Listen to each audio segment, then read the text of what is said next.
Bismillahirrahmanirrahim. Assalamualaikum warahmatullahi wabarakatuh. Alhamdulillahi ala ihsani wa syukru lahu ala taufiqihi wa amtinani. Asyhadu an la ilaha illallah wahdahu la syarika lahu ta'ziman li sya'ni wa asyhadu anna Muhammadan abduhu wa rasuluhu da'ila ridwani. Allahumma salli alaihi wa ala alihi wa ashabihi wa ikhwani. Para dokter, para pemirsa yang dirahmati oleh Allah Subhanahu wa taala, kita melanjutkan pembahasan kita dari Syarah Kitabil Jami', dan kita masih pada bab ketiga, itu bab zuhud wal wara, bab tentang zuhud dan wara. Kita sampai pada hadis yang keempat tentang larangan menyerupai kaum kafir. Larangan menyerupai kaum kafir. Wan Ibnu Umar radhiyallahu anhuma qala, dari Ibnu Umar radhiyallahu anhuma, beliau berkata, qala Rasulullah sallallahu alaihi wasallam, Rasulullah SAW bersabda, man tasyabbaha biqaumin fahuwa minhum. Barang siapa yang mengikuti suatu kaum, maka dia bagian dari kaum tersebut, ya. Rasulullah SAW bersabda, man tasyabbaha biqaumin fahuwa minhum. Ini hadis maknanya adalah siapa yang meniru suatu kaum,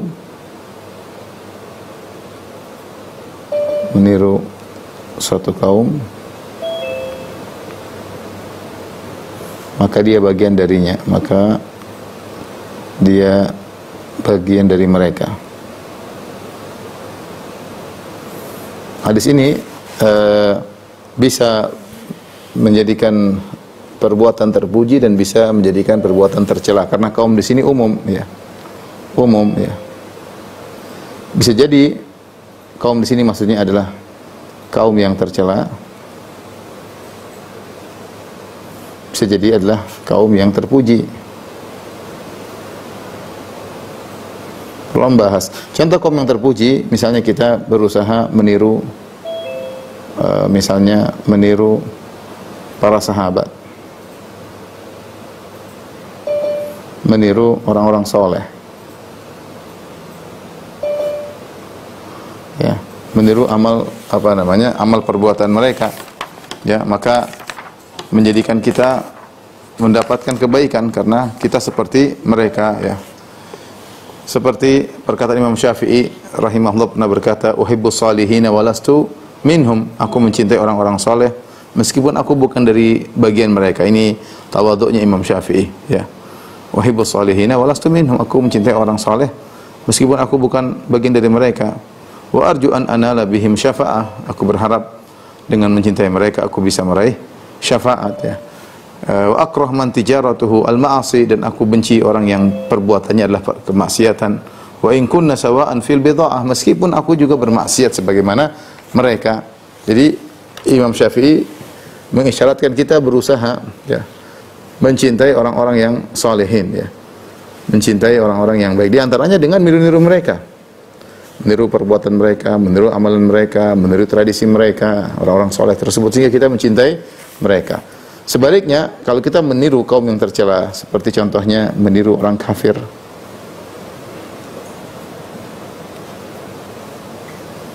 contohnya meniru para pelaku maksiat,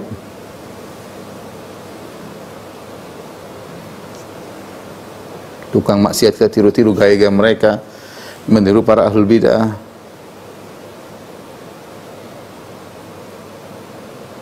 ikuti syiar-syiar mereka, maka kita adalah bagian dari mereka. Jadi sebenarnya hadis ini bisa maknanya kepada kebaikan, bisa maknanya kepada keburukan. Di antara hikmah kenapa kita dilarang meniru satu kaum, kalau kaum tersebut kaum yang buruk, agar tidak menimbulkan kecintaan kepada mereka. Karena kalau kita sama, bahkan dari sisi zahir, bajunya sama dengan mereka, cara bicaranya sama dengan mereka, gaya-gayanya sama dengan mereka, pasti ada namanya kecintaan, ya, loyalitas kepada mereka. Makanya Nabi SAW semangat agar kita menyelisihi kaum musyrikin, bukan cuma dalam masalah akidah mereka, bukan cuma dalam masalah peribadatan mereka, bahkan dalam tradisi khusus mereka pun Rasulullah SAW menyuruh kita untuk menyelisihi, supaya benar-benar ada tamayus, perbedaan antara kita dengan mereka, ya. Seperti firman Allah Subhanahu wa taala, wa ma ana minal musyrikin, dan aku bukan termasuk orang-orang musyrik. Qul hadhihi sabili ad'u ila Allah ala basiratin ana wa man ittaba'ani fa subhanallahi wa ma ana minal musyrikin. Katakan ini jalanku, aku menyeru kepada Allah, yaitu jalanku menyeru kepada tauhid, ya. Kemudian wa ma ana minal musyrikin, dan aku bukan termasuk orang-orang musyrik. Jadi memang terbedakan antara seorang muslim dengan seorang musyrik, sehingga benar-benar ada perbedaan. Makanya Nabi SAW bukan hanya menyuruh kita tidak mengikuti akidah mereka, tidak mengikuti ibadah mereka, bahkan tradisi khusus mereka pun dilarang untuk diikut-ikuti. Makanya Rasulullah SAW bersabda, "Ghayyirus syaib wa la tashabbahu bil yahud." Ya, kata Nabi SAW, kalau kalian punya urban, maka semirlah, ya, tapi dengan selain warna hitam. Jangan niru-niru orang-orang Yahudi. Orang Yahudi tidak suka menyemir rambut mereka. Ini padahal perkara adat, tradisi, masalah semir rambut. Tapi Rasulullah SAW semangat agar kalian beda dengan orang Yahudi. Yahudi punya sifat, cara mereka seperti itu. Kalau mereka punya uban, mereka tidak mau semir. Nah, kalau kita semir, kata Nabi SAW. Contoh lagi, misalnya Rasulullah SAW bersabda, "Juzus syawarib wa arkhul liha khaliful majus." Cukurlah kumis dan panjangkanlah jenggot, silisilah orang-orang Majusi. Rasulullah SAW menyuruh mencukur kumis dan memperpanjang, membiarkan jenggot untuk apa? Menyelisih orang-orang Majusi. Kalau orang Majusi mereka terbalik, ya. Mereka mungkin memanjangkan kumis dan justru mencukur habis jenggot, ya. Jadi sampai dalam perkara-perkara tradisi pun Rasulullah SAW melarang untuk mengikuti. Kenapa? Karena kalau kita meniru-niru mereka secara tradisi dan itu merupakan kekhususan mereka, akhirnya kita ada timbul rasa cinta kepada mereka. Kita ikut gaya-gaya mereka, ikut cara berpakaian mereka. Dan biasanya orang kalau meniru sesuatu, dia lebih derajatnya di bawah, sehingga dia meniru orang tersebut. Artinya secara levelnya di bawah, ya. Makanya kenapa banyak orang misalnya meniru artis, karena dia menganggap artis itu suatu sosok yang hebat, sosok yang luar biasa, sehingga dia harus meniru-niru artis tersebut. Maka kalau ada seorang muslim meniru orang kafir, berarti secara level sebenarnya di bawah, sehingga dia ingin meniru orang-orang kafir tersebut dan akan menimbulkan loyalitas kepada orang-orang kafir tersebut. Rasulullah SAW tidak ingin hal itu terjadi. Adapun kita meniru mereka pada perkara-perkara yang bermanfaat, ya, bukan pola hidup, bukan gaya berpakaian, tapi memang bermanfaat, tidak jadi masalah. Kalau memang apa yang mereka temukan, apa yang mereka lakukan bermanfaat, tidak jadi masalah. Seperti Nabi SAW ketika menulis surat kepada raja-raja kafir, kepada raja-raja Nasara, raja-raja Majusi, maka Rasulullah SAW menggunakan cincin, stempel untuk menunjukkan surat tersebut adalah surat yang resmi. Ya, padahal itu bukan kebiasaan orang Arab ketika menulis surat. Tetapi Rasulullah SAW ditegur. Anas bin Malik radhiyallahu anhu berkata, "Kataban Nabi sallallahu alaihi wasallam kitaban, atau arada an yaktub." Rasulullah SAW ingin tulis sebuah surat. Faqila lahu, maka dikatakan kepadanya, "Innahum la yaqra'una kitaban illa makhtuman." Wahai Rasulullah, sungguhnya orang-orang kafir itu tidak baca surat kecuali kalau distempeli. Ada stempel cincinnya. Fatakhadha khataman min fiddah, maka Rasulullah SAW pun membuat cincin dari perak. Naqsyuhu, yang isinya tulisannya Muhammadun Rasulullah, Muhammad Rasulullah SAW. Maka Rasulullah SAW pun meniru mereka terkait dengan tradisi mengirim surat karena bermanfaat. Karena mereka tidak mau menerima surat kecuali kalau ada stempel cincinnya. Ini contoh Rasulullah SAW bertasyabuh dengan mereka namun pada perkara yang bermanfaat. Contoh lagi misalnya dalam perang Khandaq. Ketika perang Khandaq, Rasulullah SAW dikabarkan musuh yang datang sangat banyak, itu hampir sekitar 10.000 orang kurang lebih.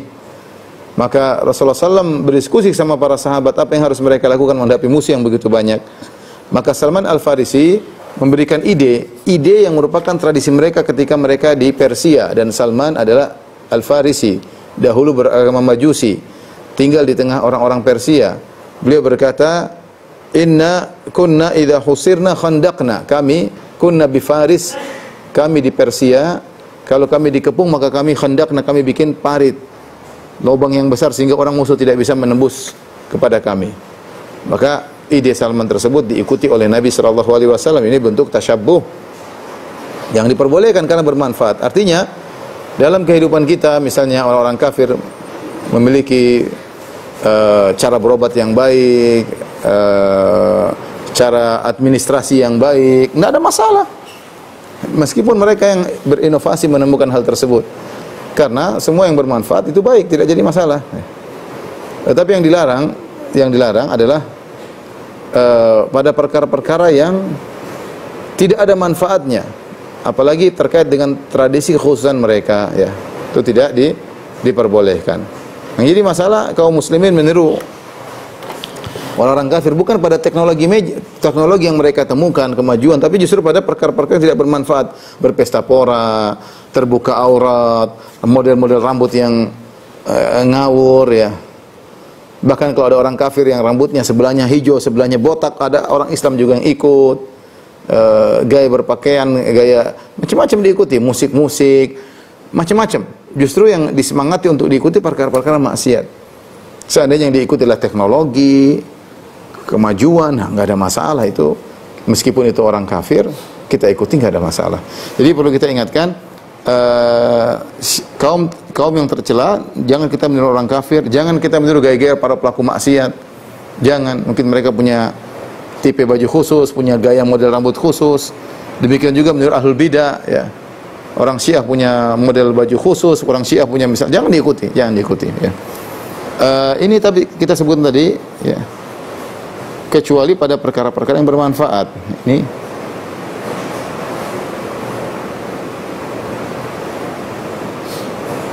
yang bermanfaat. Ya, yang bermanfaat, ya. Contoh tadi seperti apa? Nabi sallallahu alaihi wasallam pakai cincin untuk resmi surat. Contoh tadi sallallahu alaihi wasallam juga Nabi sallallahu alaihi wasallam gali Khandaq. Khandaq meniru kaum Persia.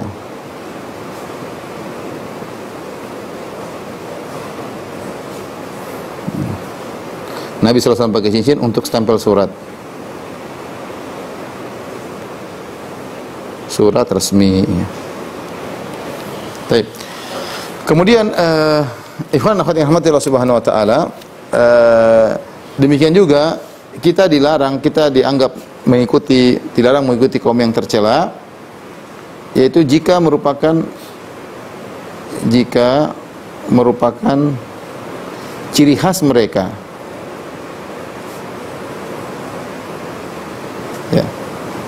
Ya, ciri khas mereka. Adapun jika bukan ciri khas mereka, maka tidak mengapa.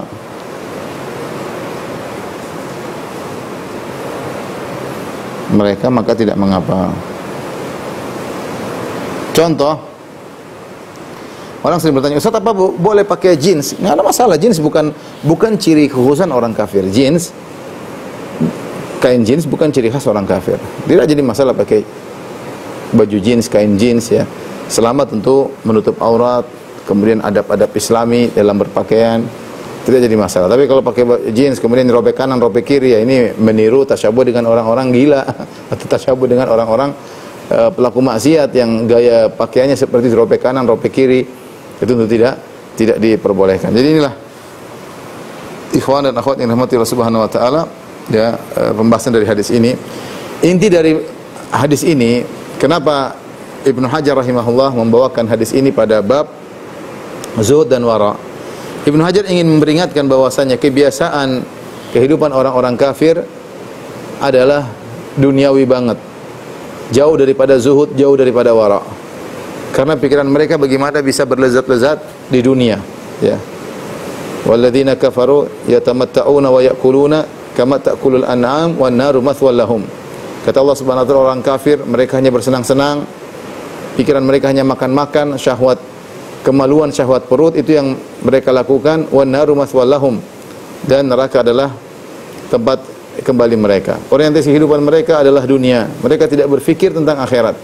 Ya'lamuna zahiran minal hayatid dunya. Mereka ngerti banget tentang perkara dunia, tetapi mereka ghafilun, mereka lalai dari kehidupan akhirat. Maka kita jangan seperti itu. Jangan seperti orang-orang kafir, ya. Jangan seperti orang-orang kafir yang orientasi mereka dunia dan tujuan mereka hanyalah dunia, ya. Namun sebagaimana dijelaskan oleh Nabi sallallahu alaihi wasallam, kaum muslimin begitu semangat mengikuti orang-orang kafir dalam segala urusan dunia mereka. Ketika mereka semangat mengikuti segala urusan dunia orang-orang kafir, model-model mereka, gaya hidup mereka, pola hidup mereka, maka tentu ini akan membuat kaum muslimin jauh daripada kezuhudan, jauh daripada kewaraan. Dan semangatnya kaum muslimin mengikuti orang-orang kafir dari tradisi dan yang lainnya telah digambarkan oleh Nabi sallallahu alaihi wasallam. Kata Nabi sallallahu alaihi wasallam, "La tattabi'unna sanana man kana qablakum. Shibran bi shibrin, zira'an bi zira'in, hatta law dakhalu juhra dabbin la dakhaltumuh." Sungguh kalian benar-benar akan mengikuti tradisi-tradisi langkah-langkah orang-orang terdahulu. Maksudnya Yahudi dan Nasrani. Sehasta sejengkal dengan sejengkal, sehasta dengan sehasta. Hatta law dakhalu juhra dabbin la dakhaltumuh. Bahkan kalau mereka masuk dalam lubang dhab, kalian akan mengikuti mereka masuk dalam lubang dhab.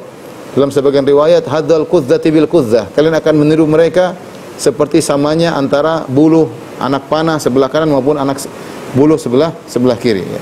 Jadi Rasulullah menggambarkan dengan dua hadis gambaran semangatnya kaum muslimin meniru-niru orang-orang kafir. Ya, orang kafir. Di antaranya seperti yaitu di antaranya seperti al-qudzah bil qudzah, yaitu buluh kanan seperti samanya buluh kanan dan buluh kiri dari anak panah. Kalau seorang bikin panah, ini panah misalnya, depannya tajam, maka sebelah kanan dikasih buluh ya, supaya keseimbangan. Sebelah kiri juga dikasih buluh. Ya. Kata Nabi sallallahu alaihi wasallam, kalian akan niru-niru orang-orang sebelumnya sama seperti antara yang ini dengan yang ini, sama persis. Artinya anak panah tersebut kalau kita putar kanan dan kiri tidak berubah. Artinya benar-benar harus seimbang, kanan kiri sama supaya anak panah tersebut bisa sampai dengan tepat ya. Sampai dengan tepat. Ini perumpamaan pertama kata Nabi, hadzal qudzati bil qudzah. Kemudian perumpamaan kedua ya, jika orang kafir masuk ke lubang dhab,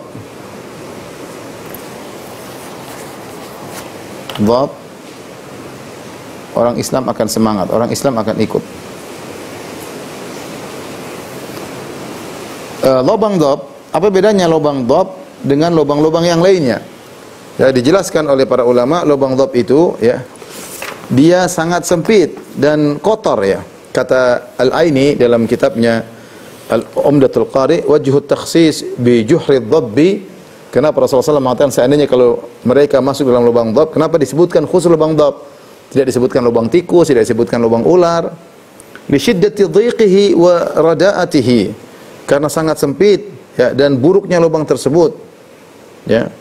Artinya sampai saya pernah jelaskan oleh sebagian ulama, karena lubang dhab itu sempit kemudian berkelok-kelok ya. Berkelok-kelok ya. Sempit dan berkelok-kelok.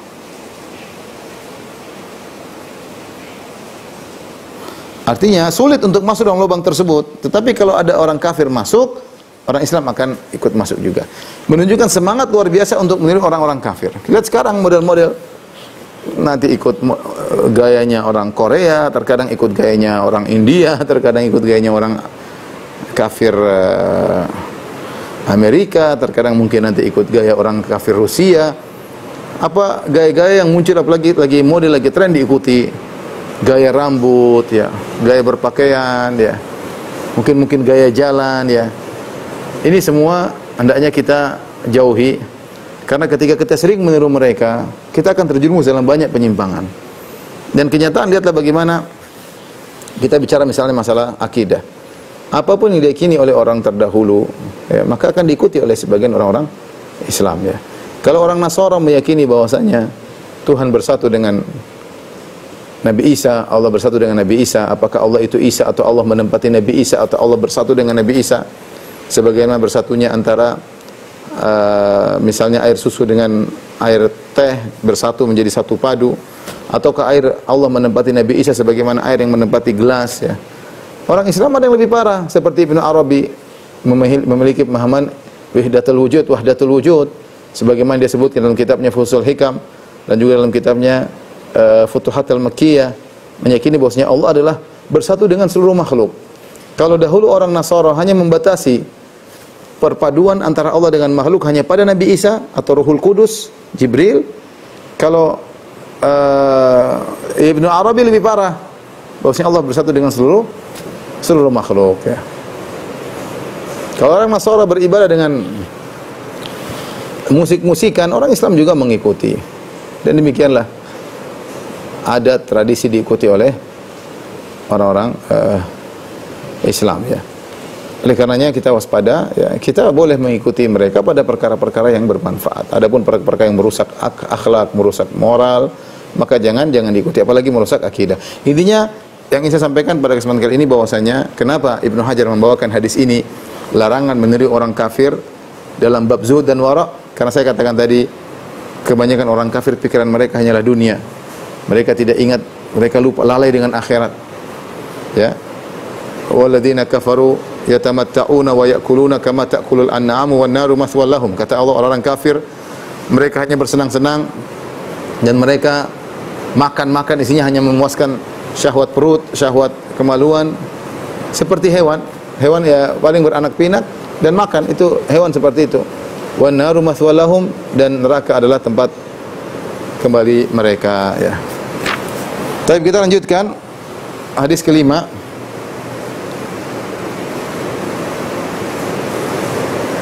Ya.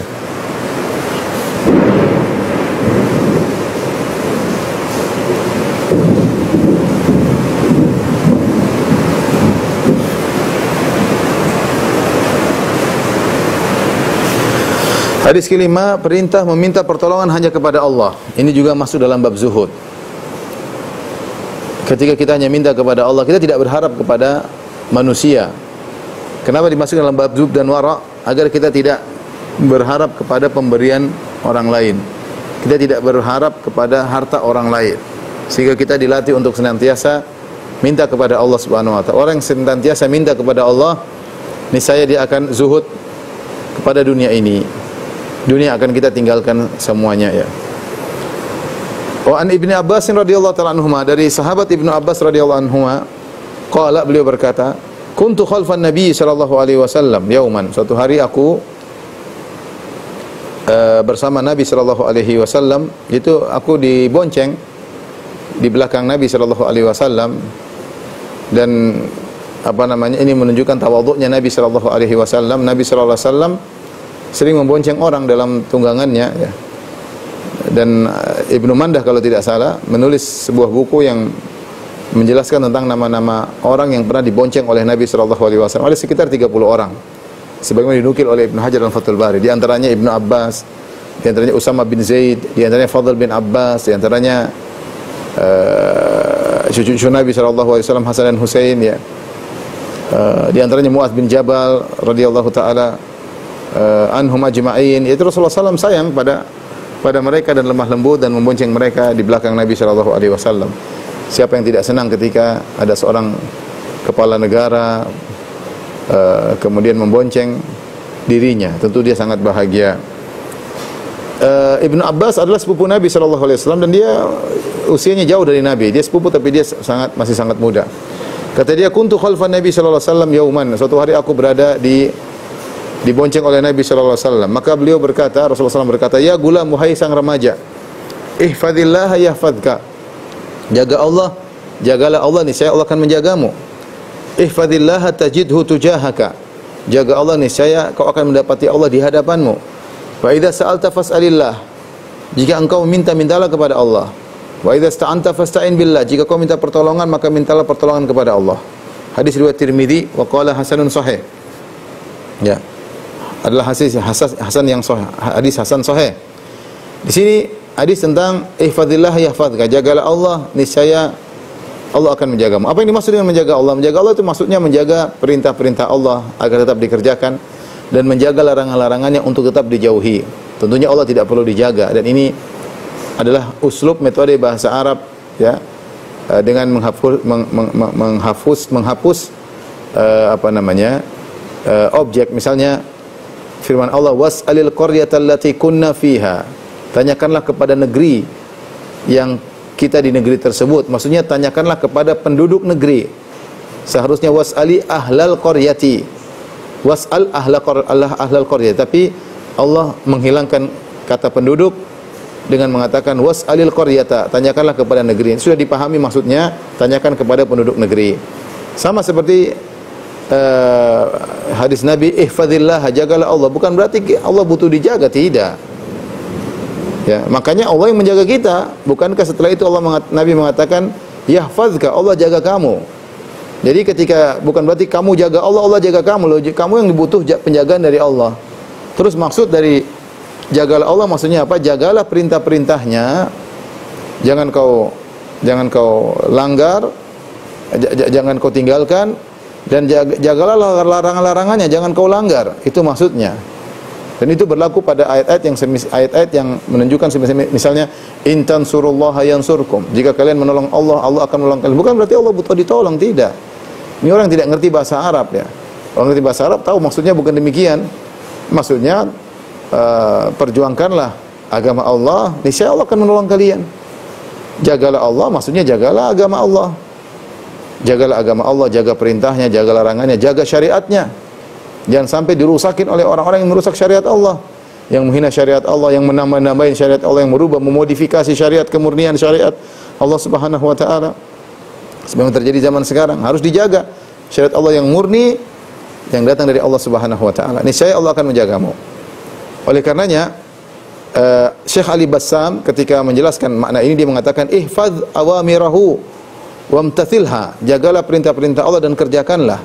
Wantahi an nawahihi, dan berhentilah dari larangan-larangan Allah, jangan kau langgar. Yahfazka, niscaya Allah akan menjaga engkau. Fi taqallubatika, dalam kegiatan-kegiatanmu Allah akan jaga. Wa fi dunyaka, dalam duniamu, kehidupan duniamu. Wa akhiratika, dan juga dalam akhiratmu. Ya, dan ini manfaat dari kalau kita menjaga perintah Allah dan menjauhi larangan Allah Subhanahu wa taala. Insyaallah Allah akan jaga kita. Allah akan jaga kita. Dan Allah menjaga kita bukan cuma perkara dunia, Allah juga menjaga perkara akhirat. Apa maksudnya Allah menjaga dunia kita? Maksudnya Allah jaga istri kita, Allah jaga anak kita, Allah jaga usaha kita. Kalau kita bertakwa, insyaallah Allah jaga. Sejauh mana kita bertakwa, semakin dijaga dunia kita, sehingga kebutuhan dunia kita akan terpenuhi, ya. Demikian juga Allah akan jaga akhirat kita. Maksudnya Allah jaga akhirat kita, kita tidak terjerumus dalam syubhat-syubhat, tidak terkontaminasi pemikiran akidah kita yang murni, tidak terjebak dengan syahwat maksiat. Kenapa? Karena kita senantiasa menjaga Allah, Allah jaga kita. Ya, Allah jaga kita, ya. Dan kedua penjagaan tersebut kita butuhkan. Allah menjaga dunia kita dan Allah menjaga akhirat kita. Sekarang kita butuh kepada Allah untuk menjaga anak-anak kita, menjaga istri kita. Sekarang zaman penuh dengan fitnah. Anak-anak siapa yang bisa jaga anak-anak? Mau jaga sementara kondisi seperti sekarang, gadget, internet, komunitas, anak-anak nakal banyak. Siapa yang bisa jaga anak kita? Kalau Allah tidak jaga, tidak bisa. Terus bagaimana agar Allah bisa jaga anak kita? Kita bertakwa kepada Allah. Bertakwa kepada Allah. Seperti perkataan, kalau tidak salah Ibnu Musayyib, dia sholat lama. Ditanya, kenapa engkau sholat lama? Anaknya bertanya, dia berkata, roja'an an uhfadha fika. Aku berharap Allah menjaga aku dengan menjagamu, wahai putraku. Ya. Kita berusaha bertakwa agar anak-anak kita dijaga oleh Allah Subhanahu wa taala. Harta kita, usaha kita, istri kita, dengan syarat kita jangan melanggar larangan Allah dan jangan malas dalam menjalankan perintah-perintah Allah Subhanahu wa taala. Dan Allah mengatakan ihfazillah tajidhu tujahaka. Jagalah Allah, niscaya di saat kau butuhkan penjagaan Allah, Allah akan jaga di hadapanmu langsung. Jadi dengan segera, tajidhu tujahaka, di depanmu langsung Allah hadir menjagamu. Jadi kita ada saat-saat kita sangat butuh dengan penjagaan Allah. kita diganggu, kita diteror, kita yakin jaga perintah Allah, Allah akan jaga kita. Antal hafiz, engkau adalah yang maha penjaga. Ya. Wallahu khairun hafiza. Sungguh Allah lah sebaik-baik penjaga. Tidak ada yang bisa menjaga kita seperti Allah Subhanahu wa taala. Terkadang seorang bersandar kepada manusia, kepada makhluk, kepada misalnya pihak yang berwajib, tidak bisa dijaga. Yang jaga hanyalah, yang bisa menjaga dengan sempurna hanyalah Allah Subhanahu wa taala, dengan cara Allah Subhanahu wa taala. Baik, kemudian inti daripada hadis ini terkait dengan bab zuhud, yaitu wa idza sa'alta fas'alillah, jika kau minta maka mintalah kepada Allah. Senantiasa latih diri untuk minta kepada Allah. Wa idza sta'anta fasta'in billah, jika kau minta pertolongan, mintalah pertolongan kepada Allah Subhanahu wa taala. Inilah zuhud yang hakiki, tidak berharap kepada orang lain, tidak berharap dunia dari orang lain. Saya bacakan perkataan Syekhul Islam Ibnu Taimiyah yang sangat indah. Beliau berkata, wal abdu, perhatikan wal abdu dalam Majmu' Fatawa jilid 1 halaman 39. Wal abdu kullama kana adzalla lillah a'zama iftiqaran ilaihi wa khudu'an lahu kana aqraba ilaihi. Seorang hamba semakin dia menghinakan dirinya di hadapan Allah, semakin dia menunjukkan kebutuhannya kepada Allah, semakin dia tunduk kepada Allah Subhanahu wa taala, maka dia semakin dekat di sisi Allah. Wa azallahu, dan semakin mulia di sisi Allah Subhanahu wa taala. Wa a'zama liqadri, dan semakin tinggi kedudukannya di sisi Allah Subhanahu wa taala. Jadi begitu, semakin kita rendah kepada Allah, kita semakin tinggi. Makanya Rasulullah Allah berfirman, wasjudu waqtarib, sujudlah, dekatlah. Semakin kau sujud, semakin dekat kepada Allah. Aqrabu ma yakunul abdu min rabbihi fa huwa sajid. Kondisi hamba paling dekat dengan Allah ketika sedang sujud. Semakin kau hinakan dirimu di hadapan Allah, kau semakin tinggi di sisi Allah Subhanahu wa taala. Ibnu Taimiyah melanjutkan, fa as'adul khalqi a'dhamuhum ubudiyatan lillah. Orang yang paling bahagia adalah orang yang paling agung, yang paling besar peribadatannya kepada Allah. Yang menunjukkan dia adalah budak hina di hadapan Rabbul Alamin, di hadapan Sang Pencipta. Dia adalah orang yang paling bahagia. Wa amal makhluk, adapun sikap kita terhadap makhluk maka berbeda. Makhluk tidak sama. Apa kata Syekhul Islam? Sikap kita terhadap makhluk fakamakil, sebagaimana dikatakan ihtaj ila man syi'ta. Perhatikan. Jadi sikap pertama kepada Allah, kesimpulannya semakin menghinakan diri maka semakin mulia.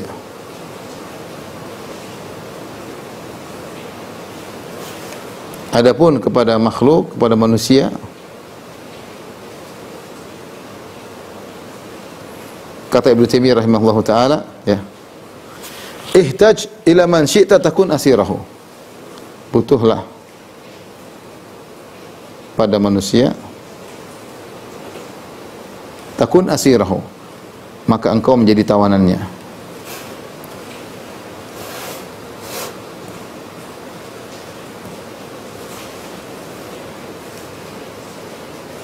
Maka engkau menjadi tawanannya.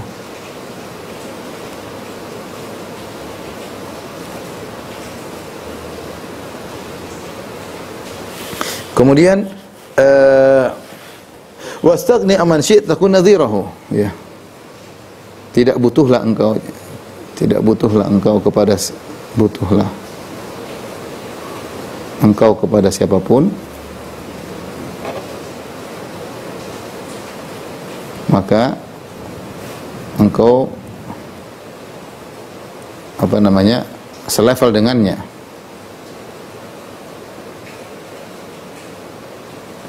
Kemudian wa ahsin ila man syi'ta takun amirahu, berbuat baiklah kepada orang lain.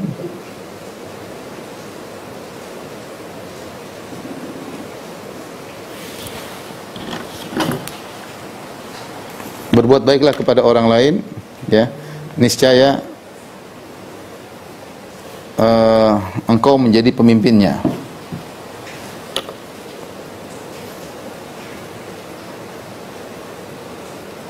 Inilah kesimpulan bagaimana muamalah kita terhadap manusia yang lain. Kalau kita butuh sama orang lain, kita akan menjadi tawanannya. Semakin kita butuh pada orang lain, semakin hutang budi kepada dia. Kalau kita tahu diri. Beda kalau orang yang tidak tahu diri, ya. Kalau kita tahu diri, kita berhutang budi sama orang, semakin tunduk kepada dia, semakin rendah di hadapan dia. Bahkan kata Ibnu Taimiyah rahimahullah taala, meskipun kau hanya minta seteguk air, Kau punya hutang budi sama dia. Kalau kau tahu diri, kau pasti malu, rendah di hadapan dia. Dan inilah demikianlah sikap kita terhadap manusia yang lain. Tapi wastagni amman syi'ta, kalau kau tidak butuh orang lain, kau akan selevel dengan dia. Bisa jadi kau seorang miskin dan temanmu sangat kaya raya, tapi kau tidak pernah minta sama dia. Maka kau akan selevel dengan dia. Kau akan selevel dengan dia. Ya. Karena kau tidak pernah minta sama dia. Dia juga tidak segan untuk menghinamu karena dalam kondisi butuh pun kau tidak minta sama dia. Dan berbuat baiklah kepada orang lain, niscaya kau akan menawan hatinya. Ya, dia akan malu kepadamu, dia akan tunduk kepadamu. Sebagian perkataan seorang penyair, ahsin ilan nasi tasta'bid qulubahum. Berbuat baiklah kepada manusia, niscaya kau akan ambil hati mereka. Wa ta'lama ista'badal insanal ihsanu. Betapa kuat perbuatan baik menundukkan hati manusia. Jadi ketika kita senantiasa minta kepada Allah, maka kita akan diliputi dengan sifat zuhud, tidak terlalu berharap sama orang lain. Dan demikianlah Allah senang untuk diminta. Seorang penyair berkata, la tas'alanna bunayya Adam hajatan wasalil ladzi abwabuhu la tuhjabu. Janganlah minta kepada anak Adam keperluan, jangan minta. Tapi mintalah kepada zat yang pintunya tidak pernah tertutup, yaitu Allah Subhanahu wa taala. Allahu yaghdhabu in tarakta su'alahu. Allah marah kalau kau tidak minta kepadanya. Wa bunayyu Adama hina yus'alu yaghdhabu. Adapun anak Adam kalau kita minta kepadanya dia akan marah. Dia akan marah. Jadi melatih diri untuk tidak minta kecuali kepada Allah Subhanahu wa taala. Ya. Kalau kita pun dalam kondisi terdesak boleh, enggak ada masalah. Karena Allah mengatakan wa ta'awunul birri wat taqwa, saling tolong menolong dalam kebaikan dan ketakwaan. Tapi hukum asal seorang berusaha tidak minta kepada Allah. Bahkan Rasulullah pernah mengambil baiat kepada para sahabat, alla yas'alun an-nasa syai'an. Jangan kalian minta kepada siapapun. Sampai ketika seorang sahabat pecutnya jatuh, dia sedang di atas kendaraan, ini tidak bilang orang tolong ambil, enggak, dia turun diambil sendiri. Dia turun diambil sendiri. Tentu ini berbeda kalau kita misalnya punya anak buah kita bayar, tentu tidak. Ini lain cerita. Ini maksudnya kita dia bukan anak buah kita, tapi sekedar teman, maka berusaha kita tidak meminta kepadanya kecuali dalam hal-hal terdesak. Itu lain cerita. Terdesak tidak ada masalah ya. Baik. Kita lanjutkan hadis berikutnya.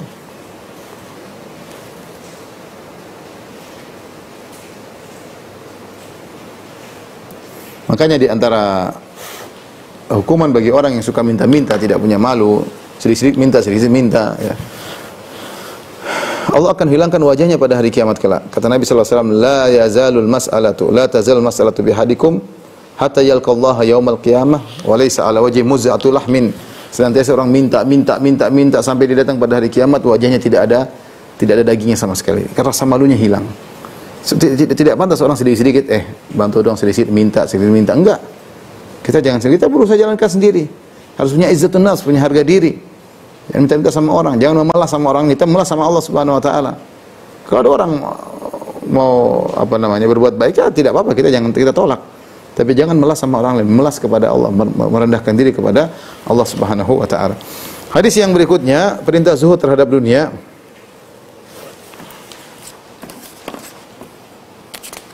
Tapi kita bacakan, An Sahal bin Sa'ad radhiyallahu ta'ala anhu, dari Sahal bin Sa'ad radhiyallahu anhu, qala, beliau berkata, ja'a rajulun ila Nabi sallallahu alaihi wasallam. Ada seorang datang kepada Nabi sallallahu alaihi wasallam, dia berkata, ya Rasulullah, dullani ala amalin idza amiltuhu ahabbani Allah wa ahabbani nas. Tunjukkanlah kepadaku suatu amalan ya Rasulullah, jika aku melakukannya maka Allah akan mencintaiku dan orang-orang pun akan mencintaiku. Dia ingin dicintai oleh orang-orang, ya. Faqala izhad fid dunya yuhibbakallah. Zuhudlah kau terhadap dunia, Allah akan mencintaimu. Jadi di antara cara untuk meraih kecintaan kepada Allah dengan zuhud kepada dunia. Zuhud kepada dunia, ya, maksudnya tadi tidak merasa dunia sesuatu yang tinggi, tidak, tapi orientasi selalu akhirat. Wazhad fima indan nas yuhibbakan nas. Dan zuhudlah kepada apa yang dimiliki oleh orang, niscaya Allah akan orang mencintaimu. Maksudnya jangan berharap dikasih orang, maksudnya demikian. Maka orang akan sayang padamu. Ya.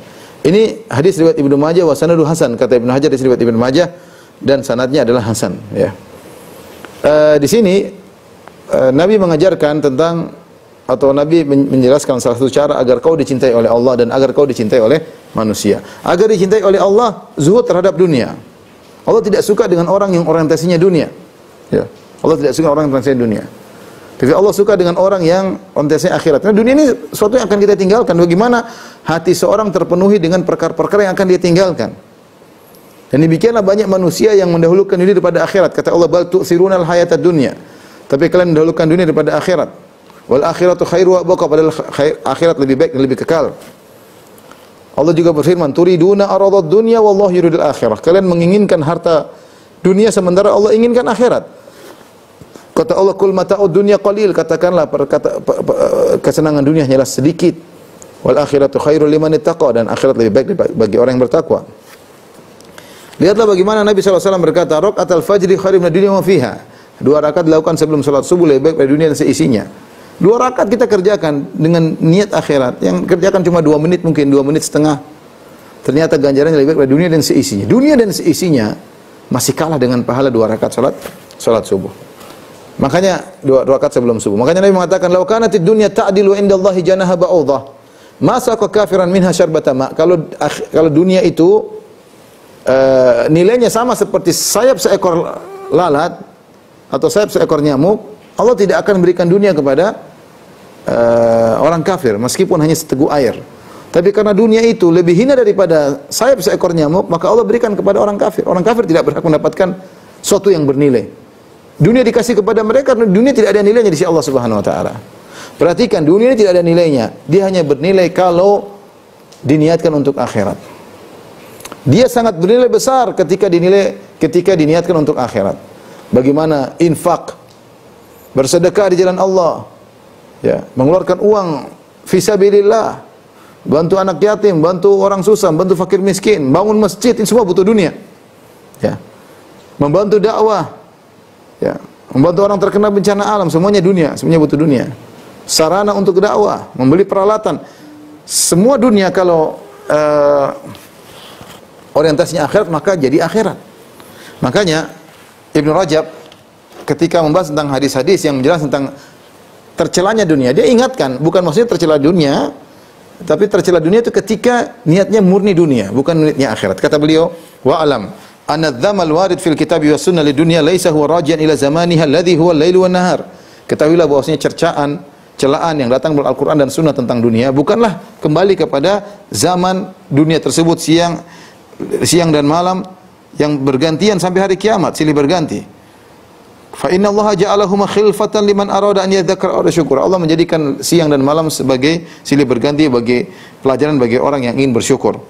Walaysa dhammu, demikian juga walaysa dhammu rajin ila makanid dunya alladhi huwa al-ardu allati ja'alaha Allah li bani Adam mihadan wa sakanan. Dan juga cercaan tentang dunia bukan kembali kepada tempat dunia tersebut, bumi, air, lautan yang Allah menjadikan adalah dunia, bumi tersebutlah tempat tinggalnya Adam. Wala ila ma auda Allah fiha, bukan juga cercaan Allah berikan tentang dunia kembali kepada apa yang Allah siapkan di dunia itu berupa jibal, gunung-gunung, bihar, lautan, wan anhar, sungai-sungai, logam-logam mulia. Bukan juga kepada yang ditumbuhkan oleh bumi. Cercaan bukan kembali kepada pepohonan, kepada tumbuh-tumbuhan. Bukan juga cercaan kembali kepada yang Allah tebarkan di atasnya seperti hewan-hewan dan yang lainnya. Fa inna dzalika kullahu min ni'matillah. Karena itu semua nikmat Allah yang Allah berikan kepada hamba-hambanya. Ya, yang di situ ada manfaat-manfaat. Dan bagi mereka dalam nikmat tersebut ada pelajaran. Dan sebagai dalil bahwasanya Allah Maha Esa yang telah menciptakan segala kenikmatan tersebut. Wa innamadzam, hanyalah cercaan tersebut raji'un ila af'ali bani Adam al-waqi'a fid dunya. Yang Allah cela adalah perbuatan anak Adam terhadap dunia tersebut. Bagaimana mereka mensikapi dunia tersebut? Li'anna ghalibaha waqi'un ala ghairil wajhi alladhi tuhmadu aqibatuhu. Karena kebanyakan perbuatan mereka mensikapi dunia adalah perbuatan yang buruk ujungnya. Bal yaqa'u ala ma tadarru aqibatuhu wa la tanfa. Bahkan perbuatan mereka menimbulkan kemudaratan bagi mereka. Jadi yang perlu kita ingat ketika kita mengatakan dunia hina, dunia rendah, bukan berarti kita suruh tinggalkan dunia, bukan. Tapi jangan masukkan dunia dalam hatimu. Kalau kau punya dunia, gunakan untuk akhiratmu. Ya. Adapun kalau kau dunia semata-mata untuk dunia, maka tidak ada nilainya. Maka tidak ada nilainya. Tidak ada nilainya, bahkan tidak sama dengan seekor nyamuk. Maka dari sini, kapan kita zuhud kepada dunia? Artinya zuhud kepada dunia artinya tidak masukkan dalam hati. Kita ada pegang uang, kalau ada yang perlu kita kasih. Insya Allah kasih lagi. Ya. Jangan kemudian kalau ada misalnya kita punya sesuatu yang, makanya supaya zuhud kepada dunia, jangan beli barang terlalu mahal, terlalu mewah, jangan. Lubang terlalu mewah. Bagaimana manusia tidak bisa kita kontrol hati kita. Kita sangat cinta kepada barang-barang mewah tersebut. Bagaimana kita mau orientasi akhirat sementara kita peduli kepada barang-barang mewah? Ya kalau perlu nggak ada masalah ya. Yang penting jangan masukkan ke dalam apa? Ke dalam hati. Kapan kita perlu keluarkan, kita keluarkan di jalan Allah Subhanahu wa ta'ala. Oleh karena saya mengingatkan kepada kawan-kawan yang rekan-rekan yang kebetulan Allah berikan mereka nikmat dunia yang banyak, jadikanlah dunia tersebut sebagai sarana untuk mencari akhirat. Jangan tamak kepada dunia, zuhudlah kepada dunia yang ada di tangan Anda. Zuhudlah kepada duit yang banyak di ATM Anda. Keluarkan di jalan Allah Subhanahu wa ta'ala. Berarti Anda orientasi Anda akhirat. Bukti orientasi Anda akhirat yaitu Anda keperluan dunia silakan penuhi untuk istri, untuk anak-anak, sisanya untuk akhirat Anda ya. Jangan Anda meninggal dalam kondisi dunia Anda bertumbuk, akhirat tidak punya ya. Jadi kalau ingin dicintai oleh Allah, zuhud kepada dunia. Allah Maha tahu isi hati kita. Allah Maha tahu orientasi di kehidupan kita, orientasi kita akhirat atau dunia, Allah tahu. Serahkan. Kalau Anda orientasinya adalah akhirat, insya Allah sayang sama Anda. Meskipun penampilan Anda mungkin rapi, tapi kalau orientasinya adalah akhirat, Anda dicintai oleh Allah. Sebaliknya, mungkin ada orang penampilannya kumal, tetapi dunia di hatinya, maka Allah akan benci sama orang ini. Yang kedua, agar Anda dicintai oleh orang, jangan berharap kepada orang. Manusia, meskipun saya misalnya kaya raya, tapi ketika ada orang datang kepada saya dan nampak dia itu bergaul dengan saya, ingin mengambil sesuatu dari saya, selalu minta, saya pasti nggak suka sama dia. Mungkin sekali, dua kali, oke, 3 kali, 4 kali, 5 kali, saya benci sama dia. Meskipun saya kaya raya, apalagi saya bukan orang kaya misalnya, ternyata nampak orang ini ingin mengambil sesuatu dari saya tidak tertarik sama orang ini. Jadi hina di hadapan saya. Oleh karena agar kita dicintai oleh orang, artinya jangan berharap dari mereka. Kalau mereka kasih nggak ada masalah, tapi jangan berharap dari mereka. Allah Maha tahu kita berharap atau tidak. Tapi demikian para dokter yang dirahmati Allah Subhanahu wa taala, para mirsa, ini saya sampaikan.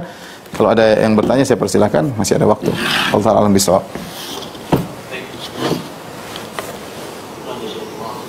Ini ada beberapa pertanyaan, saya coba bacakan dulu yang masuk. Assalamualaikum Ustaz, menyimak anak ini ingin bertanya. Karena sering dan sudah banyak banget diberi materi oleh seorang sahabat. Kami bersahabat sudah lama sekali. Alhamdulillah Anda tidak pernah minta sekalipun walaupun meminjam.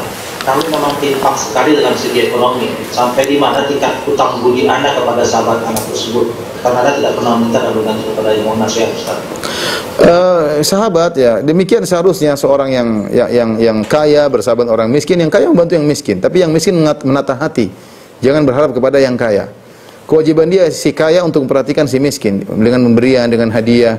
Tapi si miskin menata hati. Jangan berharap kepada kaya orang tersebut, dan tahu diri ya. Dan tahu diri. Sebagian orang kalau berbuat baik sama kita, dia senang ya. Dia senang, seperti hadiah kalau diberikan kita terima. Kalau kita enggak terima justru dia mungkin marah, tersinggung. Dan sebagian orang kalau kasih hadiah, kalau kita selevel dengan dia, kita kasih balasan hadiah seperti yang dia kasih. Tapi kalau ternyata kita tidak selevel, misalnya raja atau orang kaya raya, miliarder kasih hadiah sama kita, ya kita nggak perlu balas dengan uang. Kita dengan yang lain, karena dia tidak butuh uang, dia sendiri kebanyakan duit. Yang terbaik adalah kita doakan. Maka yang saya kepada yang bertanya, yang mungkin keuangannya tidak seperti kawannya, tata hati, jangan pernah berharap kepada pemberiannya. Ya, bergaul dengan baik sebagai konsekuensi seorang teman. Kalau Anda tahu dia sering baik berbuat sama Anda, maka wajib mendoakannya. Dalam salat malam, dalam sujud, ini orang baik, mendoakan, kita terima kasih kepada dia dengan mendoakan dia menuju kepada kebaikan.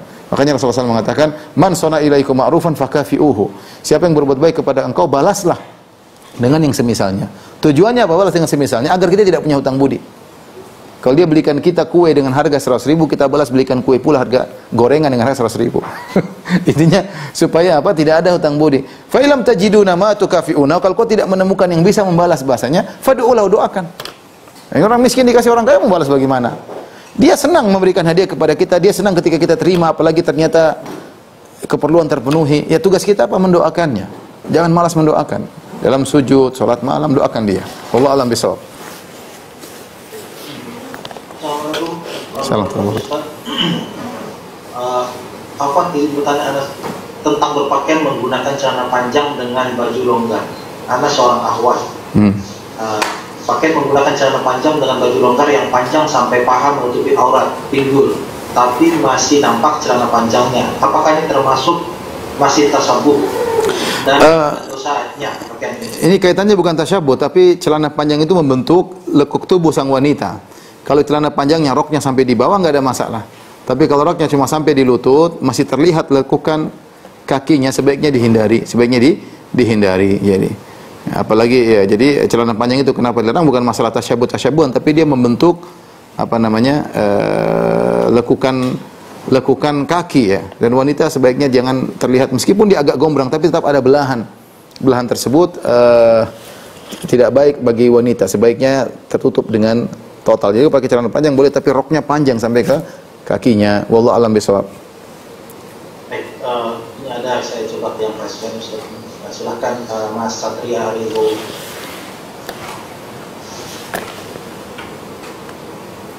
Silakan Mas.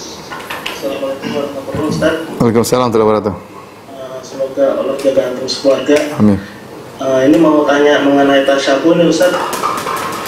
Jadi istri saya ini izin ke saya gitu. Jadi kita untuk membahagiakan suami lah, mau cat rambut gitu ya, Ustaz. Nah ini saya izinin nggak, Ustaz ya? Takutnya tasyabuh gitu.